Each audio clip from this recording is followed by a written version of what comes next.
Is back on home soil this afternoon following a 6-day trip to Germany for the G20 summit in Hamburg. He had his hands full holding a series of one-on-ones with fellow world leaders, and those talks took on extra significance following North Korea's latest missile provocation.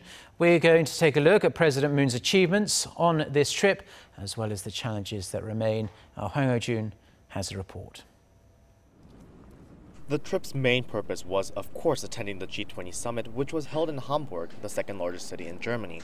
But as President Moon's trip had started on the heels of a missile launch by North Korea, one that it claims to be a successful intercontinental ballistic missile launch, the South Korean president sought to rally international support for his efforts to bring North Korea back to the dialogue table and dismantle the regime's nuclear program. President Moon met with the premiers of Germany, China, Japan, Russia, India, Australia, Vietnam, Canada, and France, 9 heads of state in total. During the bilateral meetings, President Moon sought to win support from his counterparts on South Korea, having a leading role in the efforts to establish peace on the peninsula. He emphasized his policy toward Pyongyang, stressing the need to apply sanctions and pressure for the regime's provocation, but also leaving the door open for dialogue. And according to the presidential aides, all 9 leaders expressed their support for Seoul's leadership in regional and international efforts to fundamentally denuclearize Pyongyang.